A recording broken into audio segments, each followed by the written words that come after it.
जय हिंद दोस्तों। आपका हाल एग्जाम में स्वागत है। मैं रविकांत। जैसा कि आप लोग को पता है कि हम आपके लिए बीपीओ क्लास करा रहे हैं, जिसमें आज आपकी बीपीओ क्लास तीसरी है। ये हमने 2 क्लास आपके लिए करा दिया है, जो कि पहले टॉपिक का ही अभी हो रहा है। पहले टॉपिक क्या है? तीसरी क्लास, आज चौथी क्लास है। 3 क्लास हो चुकी है, ठीक है। कितने? 3 क्लास हो चुकी हैं। आज आपकी चौथी क्लास है। हो सकता है एक क्लास और हो, जिसमें आपका पहला चैप्टर खत्म हो जाएगा और 10 नंबर आपका यहाँ से कंप्लीट हो जाएगा, ठीक है। और आप लोग पढ़ते रहिए कंटिन्यू, और जल्दी हम आपके लिए टेस्ट सीरीज भी लेकर आएंगे, इन्हें प्रैक्टिस कराएंगे इसी यूट्यूब चैनल पर ही आपके लिए, ठीक है। तो आज हमारा जो टॉपिक क्या है, उत्तर प्रदेश पंचायती राज अधिनियम है। कौन है? उत्तर प्रदेश पंचायती राज अधिनियम है, ठीक है। तो इसमें क्या पढ़ेंगे? सबसे पहले जो उत्तर प्रदेश पंचायती राज अधिनियम 1947 का, ये पढ़ना हमको। तो आज हम लोग क्या देखेंगे? उत्तर प्रदेश पंचायती राज अधिनियम 1947 का, ठीक है। इसके बारे में हमको पढ़ना है। अगर थोड़ा बड़ा टाइम मिलेगा तो इसके बाद अगला चैप्टर भी पढ़ लिया जाएगा, संवैधानिक आधार यानी कि कॉन्स्टिट्यूशनल प्रोविजन पंचायती राज का, ये भी पढ़ लिया जाएगा अगर थोड़ा टाइम मिलता है तो। अदरवाइज इसी चैप्टर के बाद खत्म कर दिया जाएगा। तो सबसे पहले आपको जो उत्तर प्रदेश पंचायती राज अधिनियम है, इसमें टोटल आपके 119 धारा हैं। कितने? टोटल 119 धारा है इसमें, ठीक है। और इसकी बात की जाए तो ये 5 जून 1947 को, कब? 5 जून 1947 को, जब उत्तर प्रदेश संयुक्त प्रांत था, यानी उत्तर प्रदेश आपको 1950 में नाम रखा गया था, उसके पहले उत्तर प्रदेश का नाम संयुक्त प्रांत था। तो उस टाइम के जो विधानसभा थे, 5 जून को, कब? 5 जून 1947 को ये प्रस्ताव पारित किया था। कौन सा? उत्तर प्रदेश पंचायती राज अधिनियम 1947। उसके बाद आपका सितंबर में, कब? सितंबर में जो विधान परिषद है उसने प्रस्ताव पारित किया था। उसके बाद 7 दिसंबर 1947 को जो उस टाइम के डोमिनियन भारत के गवर्नर थे, कौन गवर्नर थे? गवर्नर जनरल, उन्होंने अपना अनुमोदन दिया था, ठीक। इस हिसाब से पंचायती राज अधिनियम कम बना था। इसकी विशेषता क्या क्या है? जो मुख्य विशेषता है, सभी विशेषता तो हमको नहीं पढ़ना, केवल मुख्य पढ़ना है, जो जो एग्जाम में आने की पॉसिबिलिटी है, ठीक। तो इसकी मेन विशेषता क्या थी? ग्राम सभा की स्थापना करना, ग्राम पंचायत की स्थापना, पंचायत की कार्यकाल यानी पंचायत जो होगा उसका कार्यकाल कितना होगा, और महिला आरक्षण की बात भी की गई थी, ठीक। इतना उस अधिनियम में बात किया गया था, जो मेन है। अब आते हैं डिटेल में, लोग देते हैं। तो आपका उत्तर प्रदेश पंचायती राज अधिनियम 1947 कब आया था, बता चुके हैं।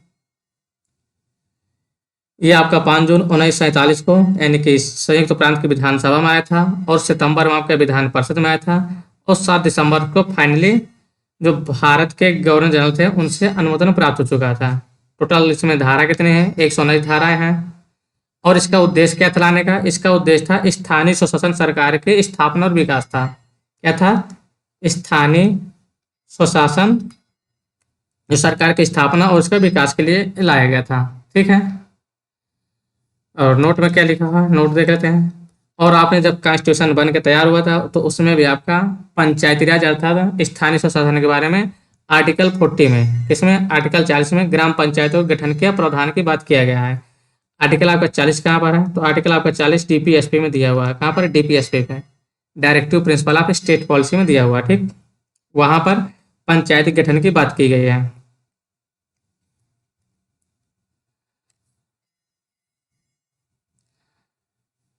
उसमें क्या कहा गया है? उससे तात्पर्य है कि प्रत्येक राज्य ग्राम पंचायतों गठन के लिए कदम उठाएगा, यानी कि फ्यूचर में जितने राज्य स्टेट गवर्नमेंट है वो पंचायत गठन के लिए कोई ना कोई कदम उठाएंगे, और उन्हें स्वशासन की इकाई के रूप में कार्य करने में सक्षम बनाने के लिए आवश्यक कदम उठाना पड़ेगा, ठीक है। अब आते हैं 1947 के। तो 1947 में क्या दिया गया है? तो पंचायती राज अधिनियम 1947, इसमें क्या कहा गया कि ग्राम पंचायतों को स्कूल और अस्पतालों की नियुक्ति, रख रखाव और सुधार के लिए भुगतान किए गए किसी भी कर के इकट्ठा कर सकते हैं, या जो राज्य सरकार देती है उन पर खर्चा कर सकते हैं। और क्या कहा गया? इस अधिनियम की धारा 1 में, किसमें? धारा 1 में, धारा 1 में क्या प्रावधान बताया गया है? ये अधिनियम पूरे उत्तर प्रदेश में विस्तारित तरह से लागू होगा। कहाँ? पूरे यूपी में लागू होगा, ठीक।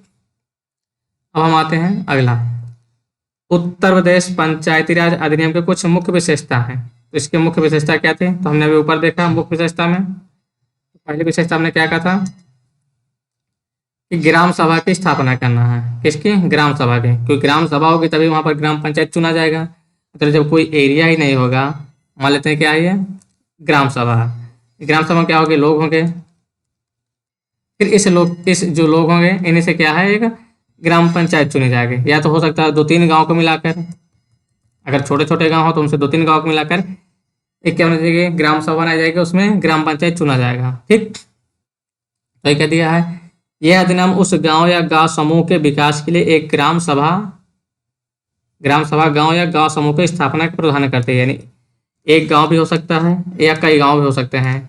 अगर पॉपुलेशन कम है तो कई गांव को मिलाकर एक ग्राम सभा बनाया जा सकता है। ठीक, उसका प्रावधान की बात करता है। और अधिनियम की धारा 2G में, किसमें, सेक्शन है,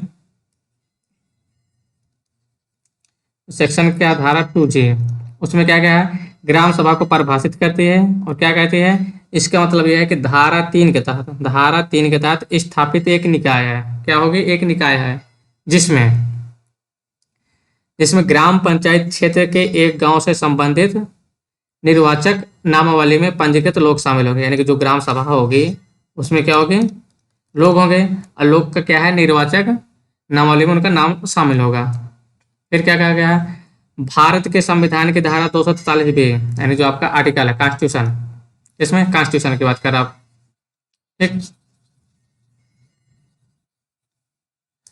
तो कॉन्स्टिट्यूशन की धारा यानी जो आर्टिकल आपका 243B है, उसमें क्या कहा गया, उसमें भी आपकी ग्राम सभा को एक निकाय के रूप में परिभाषित किया गया है। किसमें, कॉन्स्टिट्यूशन में, आर्टिकल 243B में, जिसमें क्या, जिला स्तर पर पंचायत क्षेत्र स्थित में गांव से संबंधित निर्वाचक नामावली में पंजीकृत व्यक्ति शामिल होते हैं। यानी कि उस जिले के जो गांव एरिया पंचायत क्षेत्र का एरिया होगा वहां के लोग ही उसमें शामिल होंगे। ठीक, धारा 3 में क्या कहा गया है, धारा 3 में प्रावधान है कि राज्य सरकार, कौन, राज्य सरकार एक नाम मात्र नाम से ग्राम सभा, ग्राम या ग्राम समूह स्थापित करेंगे।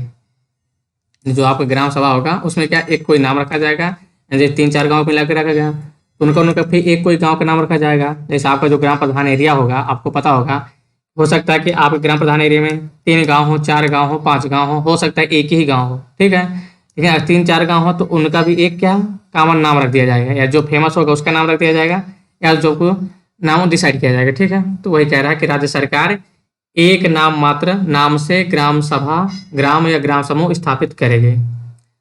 अगला क्या है सॉरी, जब ग्राम सभा का गठन गांव के समूह द्वारा किया जाता है तो सबसे अधिक आबादी वाले गांव के नाम, जो 4-5 गांव होगा उनमें से जो सबसे ज्यादा आबादी वाले गांव का नाम है उसका नाम रख दिया जाएगा।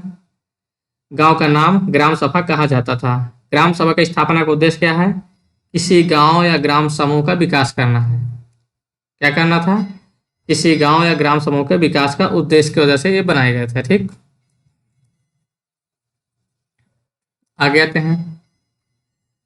अब अगला क्या, अगला उद्देश्य देखते हैं, ग्राम सभा के कार्य क्या क्या है। ग्राम सभा के कार्य क्या क्या है, इसका उद्देश्य वर्णन कहाँ किया गया है, तो इसका वर्णन है आपके धारा 11 सब क्लॉज 5 में, धारा 11 सब क्लॉज 5 में दिया। ठीक, इसमें क्या कहा गया है कि समाज कल्याण कार्यक्रमों के लिए, इसके समाज कल्याण कार्यक्रमों के लिए स्वयं सेवक जुटाना और दान देना, ये उसका मेन काम रहेगा। फिर समुदाय आधारित विकास कार्यक्रमों की कार्यान्वयन की लाभार्थियों की पहचान करना, यानी कि जो एरिया होगा उसमें आपको जैसे SC हो गए, ST हो गए या बैकवर्ड क्लास हो गए, उनमें आपको या महिलाएं, विकलांग, उनको पहचान करके उनको विकास के तक लाना है। फिर क्या है, गांव में विकास कार्यक्रम के कार्यान्वयन में सहायता प्रदान करना, ये इसका मेन कार्य है। आगे क्या है, उसका तो देखते हैं लोग ग्राम पंचायत की स्थापना। अब क्या हमने पढ़ा भी ग्राम सभा, अब देखते हैं ग्राम पंचायत। ठीक,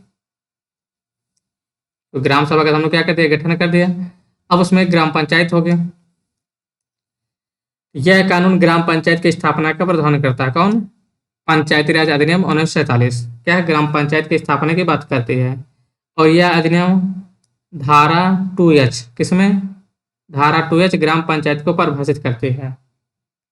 उसके साथ ही क्या है आपका, ग्राम पंचायत रूप से ग्राम सभा के मामलों के प्रबंधन के उद्देश्य से गठित एक निकाय है। क्या होगी, एक बॉडी होगी जिसमें ग्राम पंचायत रूप से नाम से होगी, जो ग्राम सभा के मामले यानी कि जितने ग्राम सभा के मैनेजमेंट संबंधी या डेवलपमेंट संबंधी बातों होंगी उसके लिए एक पंचायत गठित की जाएगी। ठीक है। धारा 12 सब क्लॉज 1 में प्रावधान क्या किया गया है, ग्राम पंचायत ग्राम पंचायत पूरे पंचायत क्षेत्र में स्थित है, यानी जो पूरे ग्राम पंचायत उसमें पूरे स्थित रहेगी, जिसका नाम पंचायत क्षेत्र के नाम पर रखा गया है। जो भी पिछला बताया गया है कि जो ग्राम सभा होगा उसके नाम होगा उस नाम पर रखा जाएगा। फिर क्या है, जब तक प्रधान और ग्राम पंचायत के कम से कम 2/3 सदस्य निर्वाचित नहीं हो जाते तब तक ग्राम पंचायत के गठन की घोषणा नहीं की जाएगी। कब तक, कम से कम 2/3 ग्राम प्रधान और ग्राम पंचायत जब तक गठित नहीं हो जाएंगे, सदस्य निर्वाचित नहीं हो जाएंगे, तब तक ग्राम पंचायत का गठन नहीं किया जाएगा या घोषणा नहीं की जाएगी। ठीक। उसके बाद क्या क्या, धारा 15, किसमें, धारा 15 ग्राम पंचायत के कार्यों को निर्धारित करती है। तो कुछ कार्य बताए गए हैं ग्राम पंचायत के कि क्या क्या कार्य कर सकते हैं ग्राम पंचायत आपके, कौन कौन से कार्य इसमें तो कार्य दिए हैं, कृषि एवं कृषि को बढ़ावा देना एवं विकास करना, किसमें, कृषि एवं कृषि को बढ़ावा देना एवं विकास करना। फिर क्या है, मैदानों एवं चारागाह का विकास करना, क्योंकि गांव में क्या होगा, रूट लेवल पर सब इसी तरह काम होंगे तो यही काम करना होगा, मैदानों एवं चारागाह का विकास करना। फिर क्या है, भूमि विकास में सरकार की सहायता करना, जैसे कि चकबंदी आती है, हकबंदी आती है तो उन क्षेत्रों में गवर्नमेंट का हेल्प करना। लघु सिंचाई परियोजना से जल वितरण का प्रबंधन एवं सहायता करना, फिर लघु सिंचाई हो गया, जैसे आपका कैनाल, बड़ा कैनाल आपका तो स्टेट टू कई जिलों में आ जाएगा तो वहाँ पर तो आप लोग हेल्प नहीं कर पाएंगे, तो छोटे छोटे जैसे ट्यूबवेल छोटे बना है गाँव में या तालाब है तो उस तरह की व्यवस्था करना। फिर क्या है, डेयरी मुर्गी पालन आदि को बढ़ावा देना। फिर मत्स्य पालन को क्या करना, बढ़ावा देना, यानी इन चीज़ों में थोड़ा आपको हेल्प करना है। ठीक। उसके बाद क्या आते हैं, पंचायत की अवधि, पंचायत गठित की गई तो उसका कुछ ना कुछ टाइम पीरियड होगा, कब तक पंचायत रहेगी आपके, उसका टाइम पीरियड कोई ना कोई फिक्स किया जाएगा ना। जैसे आपको पता है कि लोकसभा का टाइम पीरियड कितना होता है, 5 साल होता है, फिक्स होता है।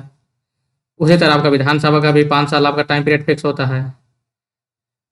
उसी तरह जैसे कि लोकसभा 5 साल, लोकसभा विधानसभा का होता है तो इस तरह ग्राम पंचायत का भी अब कुछ न कुछ टाइम पीरियड फिक्स किया जाएगा ना। फिर पता चला कोई एक बंदा निर्वाचित हो गया वो लाइफ टाइम पंचायत ही रह चुका, ये भी गलत बात है। तो इसका कहाँ प्रावधान किया गया, तो इसका धारा 12 सब+3 में, किसमें, धारा 12 सब+3 में प्रावधान है कि ग्राम पंचायत का कार्यकाल उसकी पहली बैठक से, अब यहाँ पर आपको टर्म ध्यान रखना, कब से, उसकी पहली बैठक की तारीख से 5 वर्ष हो गए। कब से, पहली बैठक की तारीख से 5 वर्ष उसका टाइम पीरियड होगा। धारा 95 सब क्लास 1F के तहत निरस्त नहीं किया जा सकता, 5 साल तक उसको निरस्त नहीं किया जा सकता बिना कोई कारण हो गया। ठीक। जैसे आपकी सेंट्रल गवर्नमेंट होती है, सेंट्रल स्टेट गवर्नमेंट, तो कब तक के लिए चुनी जाती है, 5 साल के चुनी जाती है, उसको बीच में उसको क्या सस्पेंड नहीं किया जा सकता। सस्पेंड केवल किस कंडीशन में किया जाता है स्टेट गवर्नमेंट को, या जो कॉन्स्टिट्यूशनल प्रोविजन को फॉलो न कर रही हो तभी उनको सस्पेंड किया जा सकता है, अदरवाइज सस्पेंड नहीं किया जा सकता। वैसे आपका सेंट्रल गवर्नमेंट है कि 5 साल जब तक बहुमत है तब तक सेंट्रल गवर्नमेंट चलती है, अदरवाइज तब गिर सकते हैं अगर बहुमत नहीं है, बस एक केस में। ठीक है ना। फिर क्या क्या क्या, ग्राम पंचायत निर्माण के लिए चुनाव को अंतिम रूप दिया जाएगा, जैसे आपका टाइम पीरियड खत्म होगा तब उसका चुनाव की घोषणा की जाएगी। फिर 5 वर्ष की अवधि समाप्त होने से पहले या उसके विघटन की तारीख से 6 महीने की अवधि समाप्त होने से पहले। अब एक केस क्या है, अगर किसी कारणवश 5 वर्ष के पहले क्या हो जाता है, पंचायत का विघटन हो जाता है, मतलब सस्पेंड हो जाती है या इस्तीफा दे देता है कोई या मर मुरा गया। ठीक है। तो क्या है, अगर 6 महीने टाइम बचा है या उसके ज़्यादा बचा है तो उसका चुनाव बचे हुए टाइम पीरियड के लिए फिर से कराया जाएगा। इसके जितना टाइम रिमेनिंग है उसके लिए चुनाव करा दिया जाएगा। 6 महीना या उससे अधिक टाइम बचा तब। जहां ग्राम पंचायत द्वारा अपने कार्यकाल की समाप्ति से पहले बिताया गया शेष समय ग्राम पंचायत के शेष समय के लिए जारी होगा, यानी जो शेष समय बचेगा। अब मान लेते हैं जैसे कि कोई ग्राम प्रधान था, 4 साल ग्राम पंचायत थी, 4 साल रहे, उसके बाद क्या होगा, अनफॉर्चुनेटली वो मर गया। टाइम पीरियड कितना बचा है, 1 साल। तो यहाँ पर जो इलेक्शन होगा कितना टाइम पीरियड को होगा, या जो ग्राम पंचायत चुना जाएगा केवल 1 साल के लिए चुना जाएगा, ना कि 5 साल के लिए। ठीक है, कितने साल के लिए, 1 साल के लिए। ये चीज आपको ध्यान रखना है। अब देखते हैं प्रधान कार्यालय। प्रधान कार्यालय, ठीक है। यह अधिनियम ग्राम पंचायत के प्रधान को इसका अध्यक्ष बनाने का प्रावधान करता है। कौन सा अधिनियम, पंचायती राज अधिनियम 1947 क्या कहता है, यह अधिनियम ग्राम पंचायत के प्रधान को इसका अध्यक्ष बनाने का प्रावधान करता है। ओके, अगला आते हैं, कहाँ बताया गया ये, धारा 11B में। धारा 11B में ग्राम पंचायत के प्रधान का चयन पंचायत क्षेत्र के निर्वाचन क्षेत्रों की निर्वाचक नामावली में पंजीकृत व्यक्ति द्वारा किया जाएगा। सबसे पहले अगर ये ग्राम सभा आपकी है, क्या है, ग्राम सभा है, तो जो यहाँ का बंदा होगा, इस ग्राम सभा के अंदर का जो बंदा होगा और उसका निर्वाचक नामावली में नाम होगा, वही पहली बात तो निर्वाचन मंडल में भाग ले सकता है। फिर इन्हीं में से सदस्य चुने जाएंगे, वही आपका अध्यक्ष चुनेगा। ओके,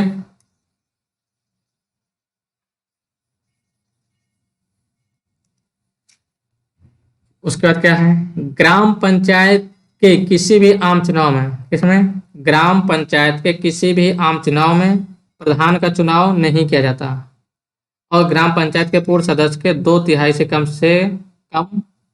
कितना, पूर्ण सदस्य के 2/3 से कम को राज्य सरकार उसके द्वारा अधिकृत अधिकारी आदेश द्वारा नामांकित किया जा सकता है। फिर क्या कह रहा है, प्रबंधन समिति जिसमें ग्राम पंचायत के सदस्य के रूप में चुनाव के लिए पात्र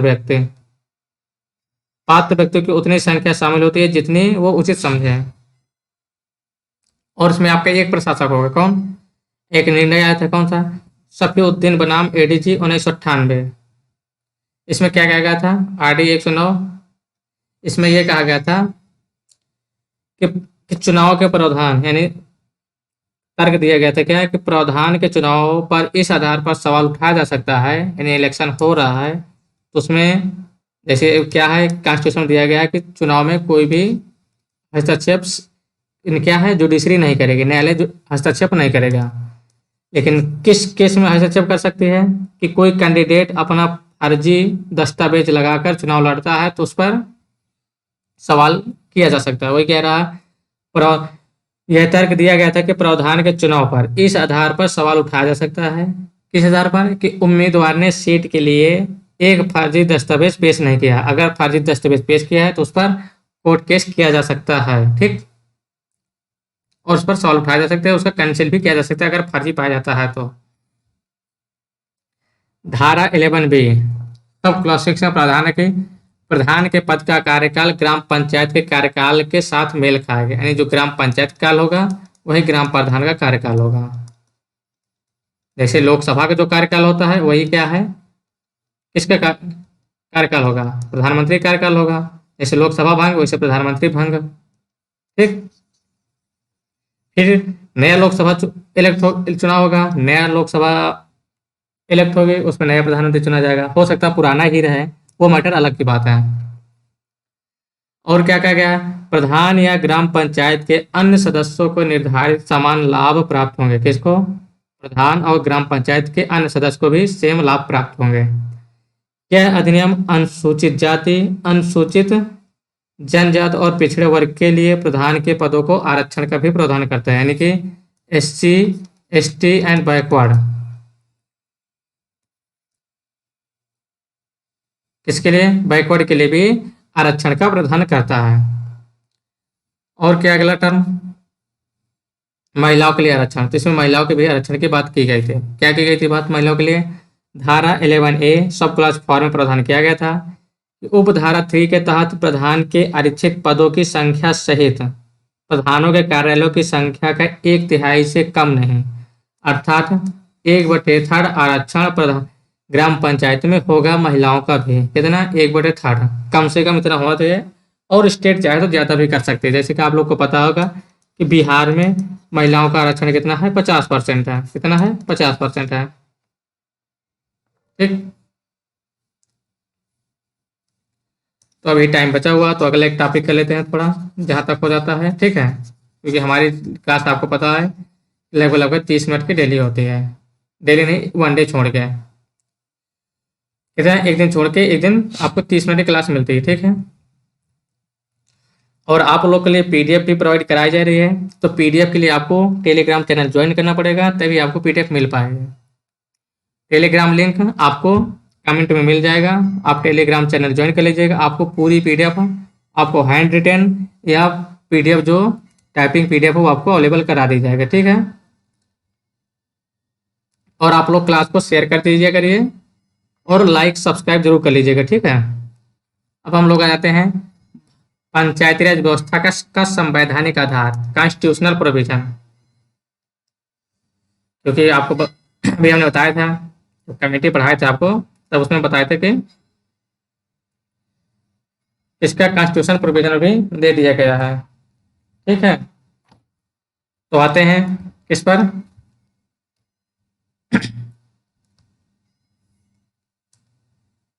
तिहत्तरवें संविधान संशोधन अधिनियम 1992। कौन सा, 73वें संविधान संशोधन अधिनियम 1992। ठीक है,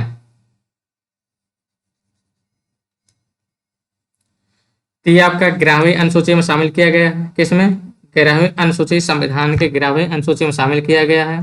ठीक, और ये पंचायती राज संस्थान का गठन 73वें संविधान संशोधन के तहत 1992 में लाया गया था, और फाइनली आपका 1993 में ये एक्ट बन गया था। कब बना था एक्ट, 1993 में आपका एक्ट बना था। शांत,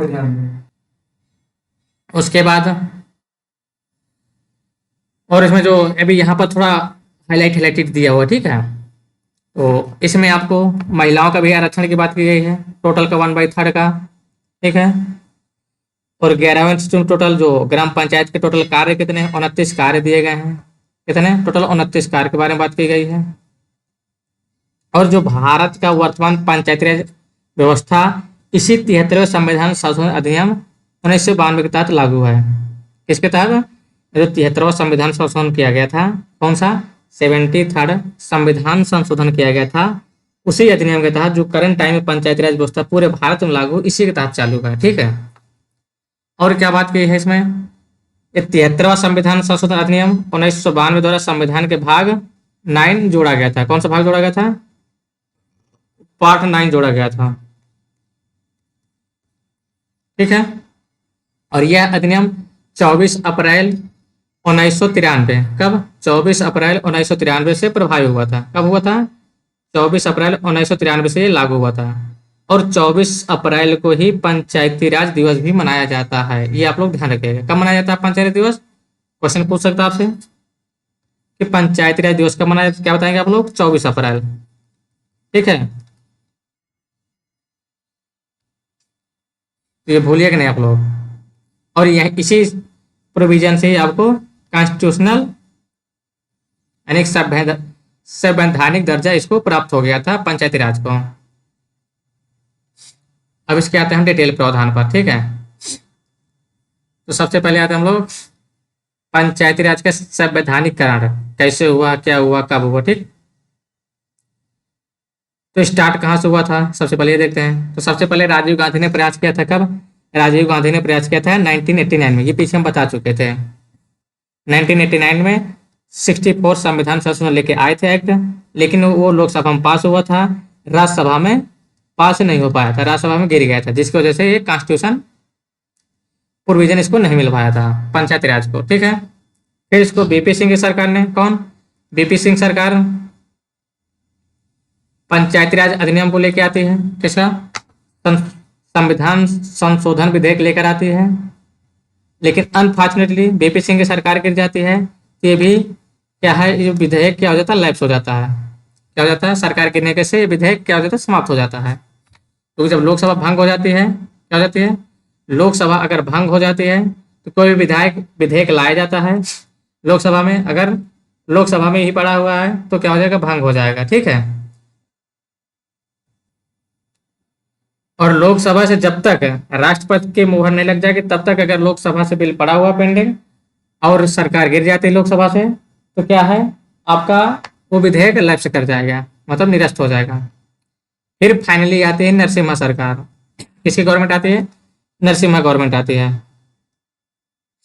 इसमें क्या होता है, नरसिम्हा राव के प्रधानमंत्री में कांग्रेस सरकार ने, कौन, कांग्रेस सरकार ने पंचायती राज के संवैधानिकरण के मामले पर विचार करती है। और विचार करने के साथ ही जो कब 1989 में कुछ विवादास्पद थे, जो विवादास्पद थे उन क्षेत्रों को हटाकर उसी को फिर से प्रस्ताव पारित करती है। कब? 1992 में लोकसभा के संविधान विधेयक प्रस्तुत करती है। और यह विधेयक कौन सा, संविधान संशोधन विधेयक जो 73वां होता है, इसको पेश किया जाता है कब? 1992 में। और ये पारित भी हो जाता है, लोकसभा से पास हो जाता है और राज्यसभा से भी पास हो जाता है। कहाँ से? लोकसभा से पास हो गया, राज्यसभा से पास हो गया, तो फाइनली किसकी बात आती है?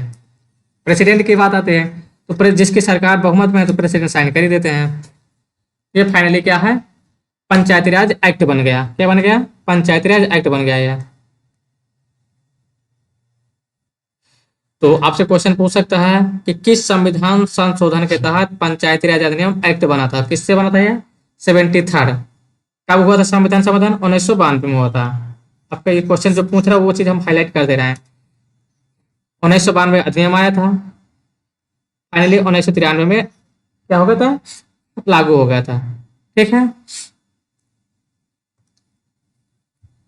अगला आते हैं टर्म संविधान 73वां संशोधन अधिनियम 1992 में, जो ये बताया कि कब आया था, 93 में आया था।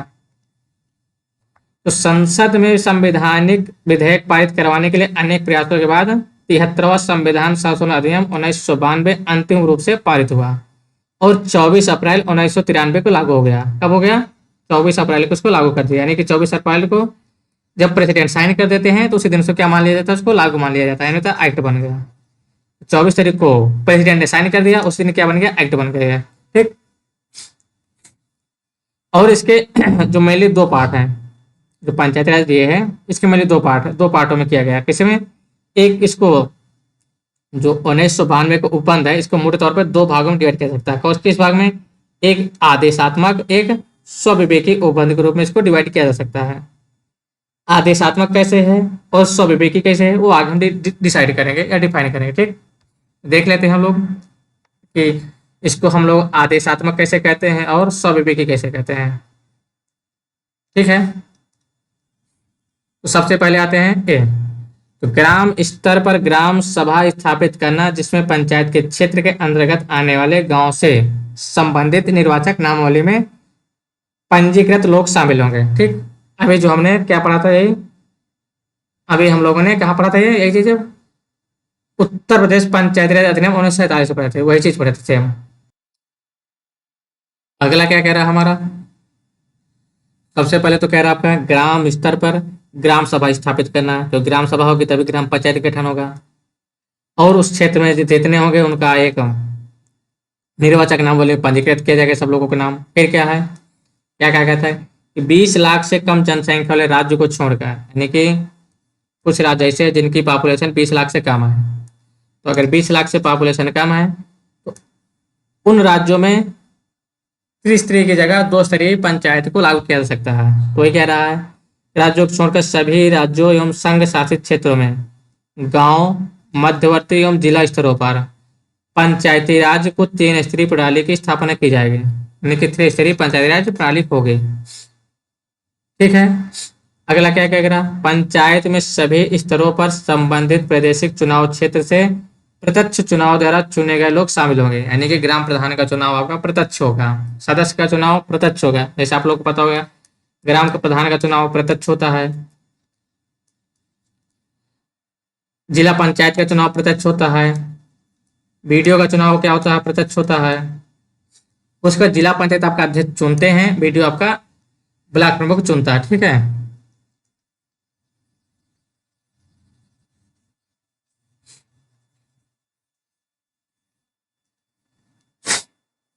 उसका क्या कह रहा है, प्रत्यक्ष या अप्रत्यक्ष रूप से चुने गए पंचायत के सभी सदस्य, किसके, प्रत्यक्ष या अप्रत्यक्ष रूप से चुने गए पंचायत के सभी सदस्यों को पंचायत की बैठक में मतदान का अधिकार होता है। इसमें पंचायत की बैठक में क्या मतदान का अधिकार होगा। फिर क्या करा, पंचायतों के मध्यवर्ती तथा शीर्ष स्तर के अध्यक्ष का चुनाव प्रत्यक्ष रूप से चुने गए सदस्यों में से होगा। वही क्या था अभी हमने, जो जिला पंचायत होते हैं क्या होते हैं, जिला पंचायत, ये अपने में से क्या है, एक अध्यक्ष चुनते हैं जिला में, क्या चुनते हैं, एक अध्यक्ष चुनते हैं। आपको पता होगा इसमें कितना पैसा चलता है, दबा के पैसा चलता है, जिसके पास पैसा वही जिला पंचायत अध्यक्ष बन पाता है। ठीक है, तो आप लोग पैसे इकट्ठा करिए, आप लोग भी जिला पंचायत अध्यक्ष बनिए। और जैसे वीडियो होते हैं जो ब्लॉक प्रमुख बनते हैं तो भी पैसा देके ही बनते हैं। सदस्यता तथा पंचायतों के अध्यक्षों के कार्यकाल में, इसके सदस्यता तथा पंचायतों के अध्यक्षों के कार्यकाल में अनुसूचित जातियां तथा अनुसूचित जनजातियों के लिए आरक्षण पंचायत में उनकी जनसंख्या के आधार पर किया जाएगा।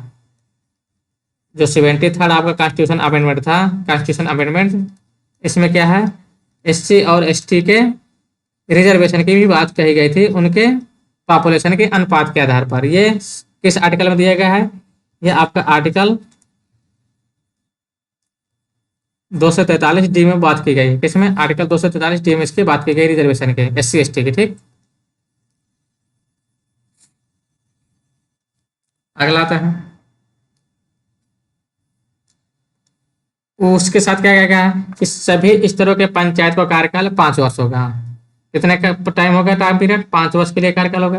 यह तो कोई पंचायत इस समय अवधि से पहले किसी भी कारणवश विघटित हो जाते हैं, यानी कि ब्रेक डाउन हो जाता है, या कोई जैसे पंचायत, कोई ग्राम प्रधान या जिला पंचायत अनफॉर्चुनेटली मर जाता है या किसी और कारणों से विघटित हो जाते हैं, 6 माह के अंदर उसका चुनाव करवाना अनिवार्य है।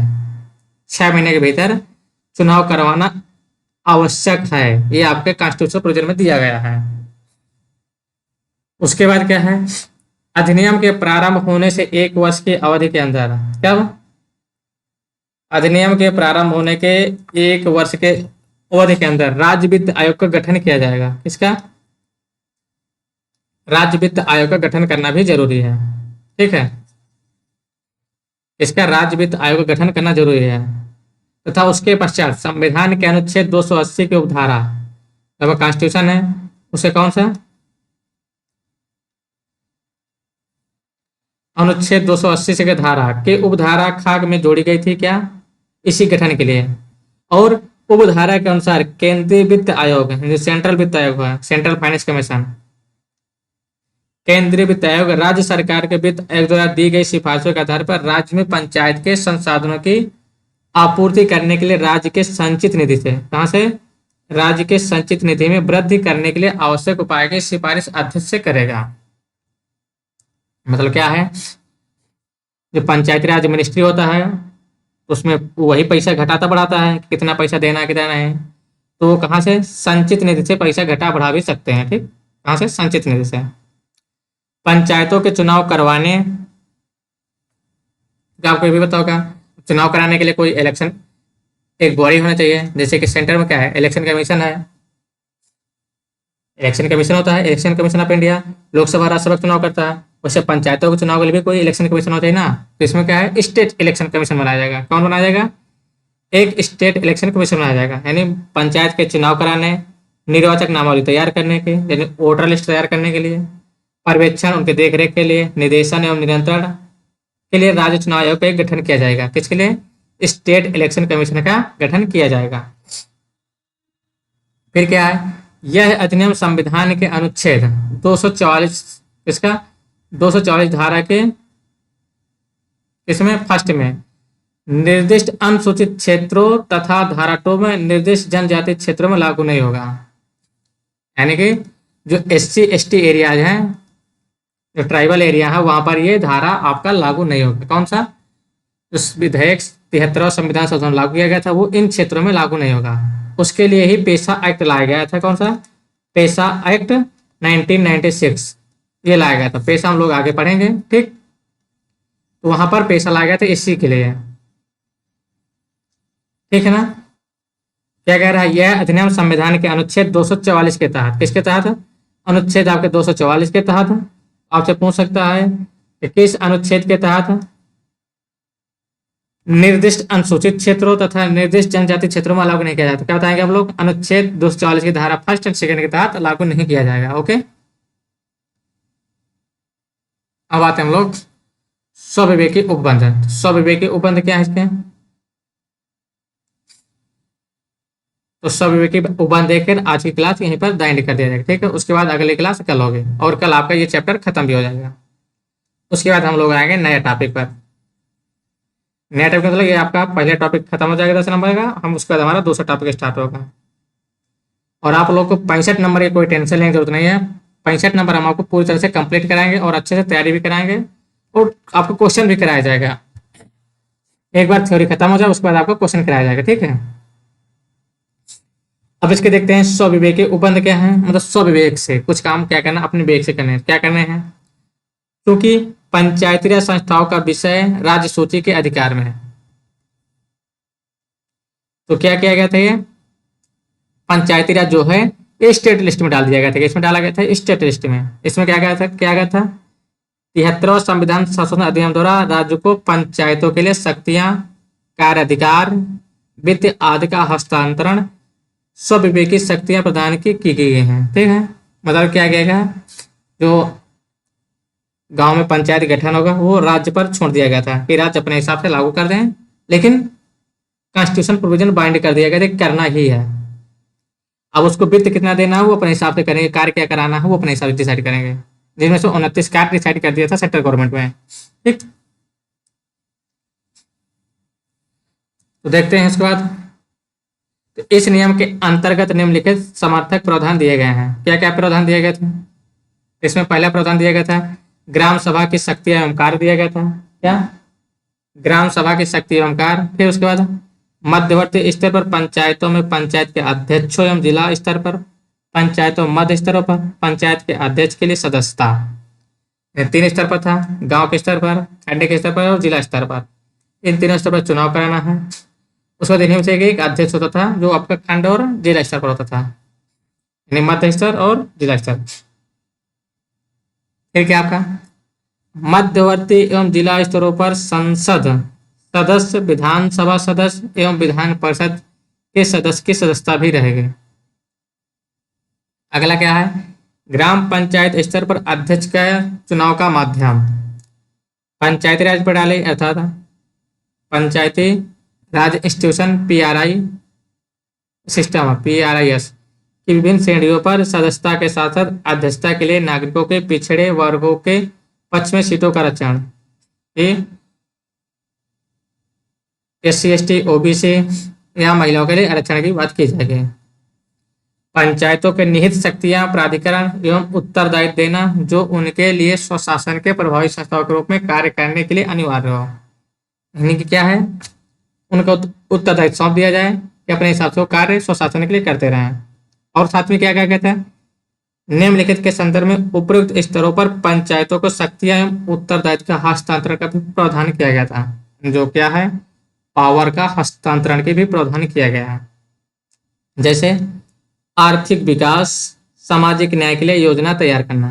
जो ग्राम पंचायत है वो आर्थिक विकास और सामाजिक न्याय के लिए योजना तैयार करके दे सकते हैं या कर सकते हैं। और क्या क्या करता है संविधान की ग्रामीण अनुसूची में अंतर्निहित 29 विषय, कितने टोटल 29 सब्जेक्ट सहित आर्थिक विकास एवं सामाजिक न्याय के लिए योजना का क्रियान्वयन का कार्य उनको सौंपना। मतलब 29 सब्जेक्ट में वो लोग पंचायत अपना कार्य कर सकते हैं या योजना तैयार कर सकते हैं। पंचायती राज प्रणाली के 3 स्तरों के प्रत्येक द्वारा वसूल किए गए ऐसे राजस्व कर के आवंटन को उगाने को सुपरिभाषित पद्धति के अनुसार समुचित कर, शुल्क और फीस को उगाने के लिए पंचायती राज प्रणाली के प्रत्येक स्तर को प्राधिकृत करता है। मतलब क्या है कि जो आपका पंचायत है वो आपको गांव स्तर पर टैक्स भी लगा सकती है, जैसे कि महिला टैक्स हो गया और जो छोटे छोटे कर हैं उनको क्या कर लगा सकती है, लेकिन एक लिमिट के अनुसार, ना ज्यादा हो ना कम हो, ये बोला गया था। चुंगी कर हो गया, जैसे मंडी लगती है उनका चुंगी कर हो गया, मेला कर हो गया। इस तरह के छोटे छोटे कर को क्या कर सकते हैं, लगा सकते हैं, ठीक। और उनको वसूल सकती है। इतना काम है। आगे क्या कहा गया है? आगे बोला गया था प्रत्येक स्तर में निहित जिम्मेदारी के स्वरूप, यानी उनको जिम्मेदारी भी है, अगर वसूल रहे हैं तो उनकी जिम्मेदारी भी है, स्वरूप और महत्व के आधार पर पंचायती राज प्रणाली के प्रत्येक स्तर को राज्य सरकार द्वारा उगाए गए कर, शुल्क, पथ कर का आवंटन करना है, यानी उनको डिवाइड भी करना, बांटना भी है। और क्या है? राज्य के संचित निधि से, राज्य के संचित निधि कोष से पंचायतों को अनुदान सहायता का राशि निर्धारण करना है, यानी कि जो स्टेट गवर्नमेंट है, कौन स्टेट गवर्नमेंट है, वो क्या करेगी, फंड को डिस्ट्रीब्यूट भी करेगी, कहाँ पर, पंचायतों को। टैक्स तो उगा रहे, इनको देना भी तो रहेगा, क्योंकि जब टैक्स नहीं मिलेगा कैसे कार्य करेगा, ठीक। तो आज की क्लास यहीं पर समाप्त की जा रही है, ठीक है। और कल आपकी क्लास इसी के आगे कंटिन्यू हो जाएगा। किसके आगे? यहाँ से आपका कंटिन्यू कर दिया जाएगा। 73वां संविधान संशोधन अधिनियम के महत्वपूर्ण विशेषता, यानी उसकी मेन विशेषता क्या क्या है, यहीं से कल आपकी क्लास कंटिन्यू की जाएगी। ओके, तो आप लोग हेलो एग्जाम को सब्सक्राइब कर लीजिएगा और आप अपने दोस्तों तक इसको शेयर कर दीजिएगा। दिन का बीबीएम सिलेक्शन हुआ है, क्योंकि ज़्यादा बच्चे तो नहीं हैं, लगभग 66,000 800 के आसपास बच्चे हैं, ठीक है। अप्रोक्सीमेट मान लीजिए आप 67,000 बच्चे टोटल हैं, तो ज़्यादा नहीं है, लेकिन फिर भी जितने हैं आपका कंपटीशन कम नहीं है, क्योंकि जितने से बच्चे सब क्रीम बच्चे हैं। आप लोग अच्छे से मेहनत करना है, क्लास पे 1-2 बार नहीं 3-3 4-4 बार देखना है। हो सके तो आप लोग नोट्स बना लीजिएगा, क्योंकि खुद के नोट्स और अच्छे रहेंगे, ठीक है। फिर भी हम आपको पीडीएफ प्रोवाइड करा देंगे, पीडीएफ की टेंशन मत लीजिए, लेकिन आपको टेलीग्राम में पीडीएफ प्रोवाइड कराई जाएगी। आप लोग टेलीग्राम ज्वाइन कर लेंगे तो आपको पीडीएफ मिल जाएगी, अदरवाइज पीडीएफ से आप वंचित रह जाएंगे, तो उसके लिए आप जिम्मेदार होंगे, ठीक है। तो धन्यवाद दोस्तों, यहीं पर आपकी क्लास समाप्त की जा रही है। Okay, thank you.